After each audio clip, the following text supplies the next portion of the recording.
Question number 10 जो है हमारा, ठीक है, क्वेश्चन नंबर 10। अब 10 को समझिए कि क्वेश्चन नंबर 10 जो हमें कैसे करना है, साइन इनवर्स साइन 2π/3। इसने कहा कि इन सब की वैल्यू फाइंड करिए और सॉल्व करिए स्टूडेंट, ठीक है। तो देखते हैं क्या है। तो सबसे पहले हमने देखा कि भाई साइन इनवर्स है और साइन 2π/3 है, तो हमें एक चीज़ याद रखनी है, रेंज इसकी -90 से लेकर के +90 तक है।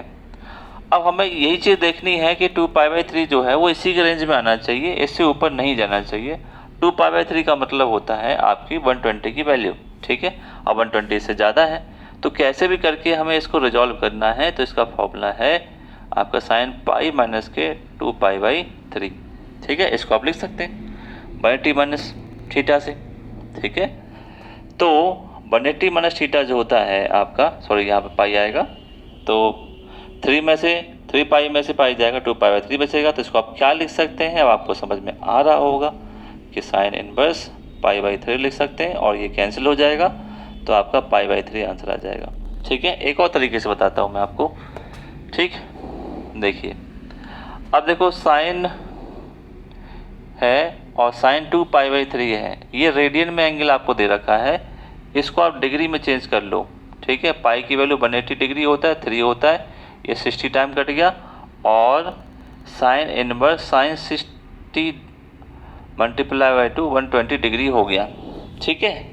अब साइन 120 डिग्री की ये वैल्यू है, हमें ऐसा वैल्यू देखनी है जो साइन 120 की वैल्यू कितनी होती है, √3/2 होती है, ठीक है, यही होती है। अब यही वैल्यू हमें देखनी है जो इस रेंज के अंदर आ जाए, -90 से लेकर +90 के वैल्यू में, माइनस प्लस का √3/2 कौन से एंगल की वैल्यू होती है, तो ये हमें देखना है, साइन 60 की वैल्यू होती है, ठीक है। साइन 60 डिग्री की वैल्यू होती है, इससे कट गया, 60 डिग्री हो गया। आप चेंज कर दें इसको रेडियन में, तो आपका आंसर आया π/3, एकदम आसान तरीके से। चाहे आप ऐसे कर लीजिए, चाहे आप ऐसे कर लीजिए, ये वाला क्वेश्चन आपको आसान लगेगा। वैल्यू पुट कर लीजिए, एंगल डिग्री में निकाल लीजिए। एंगल जब डिग्री में निकाल लेंगे तो यही सोचिए कि साइन की 120 डिग्री में जो वैल्यू होती है वो इस रेंज के अंदर कितने एंगल की वैल्यू भी होती है, कितने एंगल की वैल्यू भी होती है, ठीक है। ये आपको ध्यान रखना है, हमने निकाल लिया ये, ठीक। चलिए अब बढ़ते हैं थोड़ा सा आगे, जानते हैं 11 वाले क्वेश्चन पर चलते हैं, ताकि आपकी 2.2 एक्सरसाइज जो है फिनिश हो जाए, ठीक है। चलिए 2.2 एक्सरसाइज में 11 वाला क्वेश्चन है आपका tan इनवर्स tan 3π/4। वही बात समझिएगा प्यारे बच्चों, है ना। तो ये tan 3π/4 का मतलब होता है 135 डिग्री की वैल्यू ये होती है, ठीक है। इसकी वैल्यू प्यारे बच्चों क्या होती है, -1 होती है, ठीक है।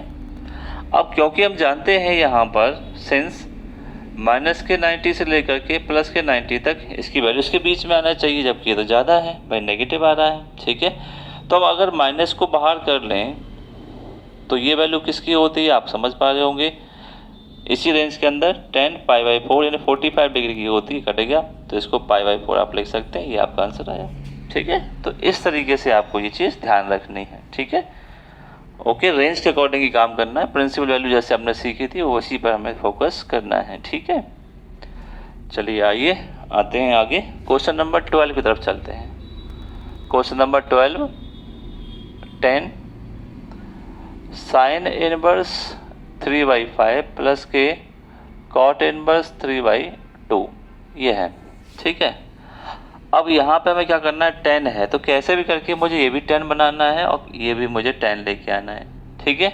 चलिए कई प्रकार से बताने की कोशिश करूँगा। सबसे पहला आइडिया तो ये है, हमने लेट कर लिया कि y इक्वल क्या हो गया, x इक्वल हमने मान लिया साइन इनवर्स 3/5, तो इसको हमने ले लिया साइन x और ये हो गया 3/5। राइट एंगल ट्राइंगल से हमने क्या किया बेटा, परपेंडिकुलर अपॉन हाइपोटेनस होता है ये, ठीक है। पाइथागोरस थ्योरम हमने लगाई तो हमने बेस पता कर लिया 4 है, ठीक है, ये 4 हो गया।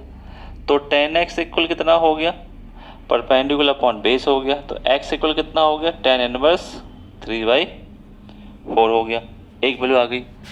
एंड y इक्वल हमने क्या किया, कॉट इनवर्स, ये हम जानते भी हैं, और इसको लेट ना करें, सीधे सीधे निकाल लें, क्योंकि कॉट इनवर्स एक्स इक्वल होता है टेन इनवर्स 1/x। तो ये क्या हो जाएगा, ये टेन इनवर्स आपका 2/3 हो जाएगा। ठीक है, आसान लगा तरीका। अब यहाँ पे ले लीजिए 10, इसको हम लिख सकते हैं tan inverse 3/4 plus tan inverse 2/3। अब क्या करना है, यहाँ पे हम एक फॉर्मूला जानते ही हैं। फॉर्मूला क्या जानते हैं बेटा, टेन इनवर्स एक्स प्लस के टेन इनवर्स वाई, ये क्या होता है, tan inverse x plus y 1 minus x y, ये फॉर्मूला होता है ना। ये फॉर्मूला इसमें लगा देंगे हम यहाँ पर। तो tan inverse x plus y upon 1 minus के एक्स वाई। ठीक, इससे कैंसिल हो ही जाएगा। यहाँ पे एलसीएम 12, 3 3 जा 9, 4 2 जा 8। ठीक है, और ये आपका बचा यहाँ पर 1 माइनस 3 से 3 कटा और ये 1/2 बचा। ठीक है, तो यानी 17/12 हुआ, ये 1/2 हुआ। ठीक, तो ये आपका बचा 17/6। ओके, तो ये आपका आंसर आया क्वेश्चन नंबर 12 का 17/6। ठीक है, आगे बढ़ते हैं, क्वेश्चन नंबर 13 की तरफ बढ़ते हैं।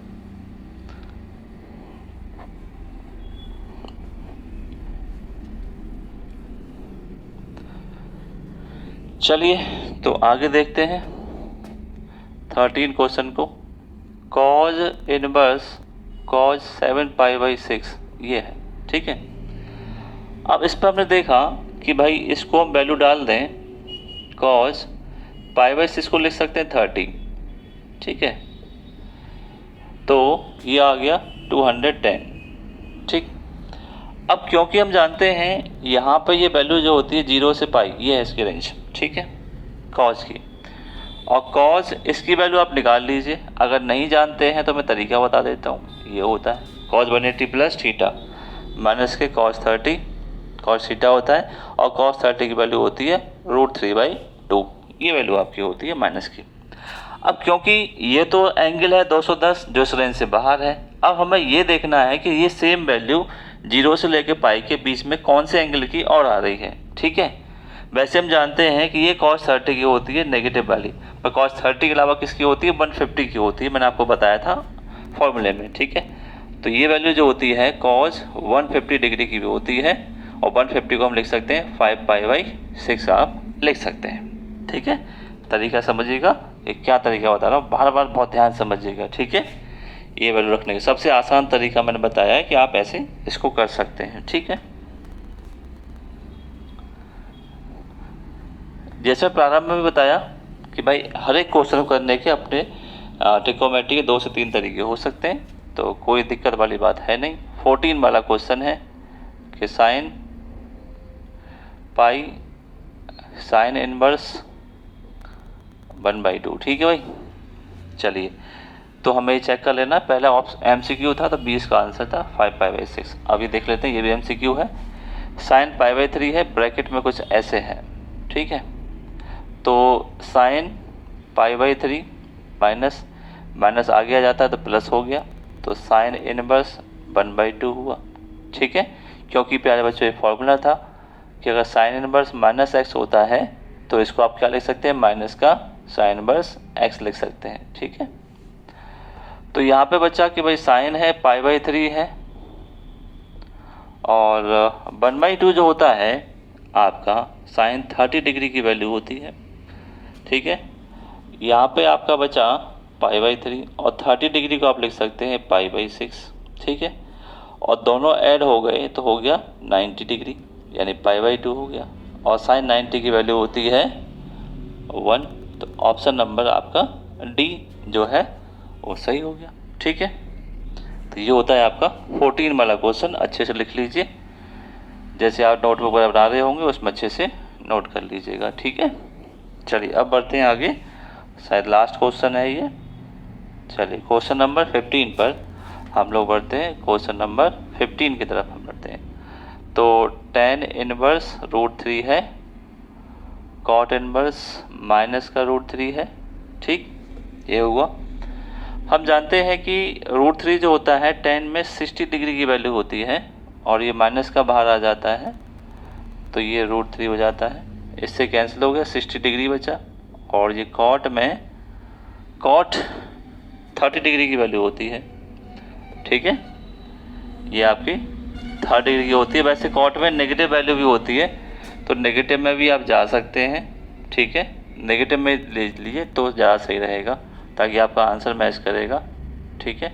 कॉट में जो √3 वैल्यू होती है आपकी 30 से 150 की वैल्यू शायद ये होती है, 150 डिग्री की, कॉट 150 डिग्री की वैल्यू होती है, इससे कट गया और 150 डिग्री आपका बचा, और यहाँ पे माइनस का 90 डिग्री बचा, और इसको लिख सकते हैं माइनस का π/2। ऑप्शन नंबर बी आपका यहाँ पर सही है, ठीक है। एक्सरसाइज 2.2 कंप्लीट होती है। अब हम लोग मिलेंगे मिसलेनियस पर, और मिसलेनियस के एग्जाम्पल समझेंगे, क्वेश्चन समझेंगे, और इस चैप्टर को ख़त्म करेंगे। और इसके बाद जो इम्पोर्टेंट क्वेश्चन है वो वाली सीरीज यहाँ पर आएगी, ठीक है।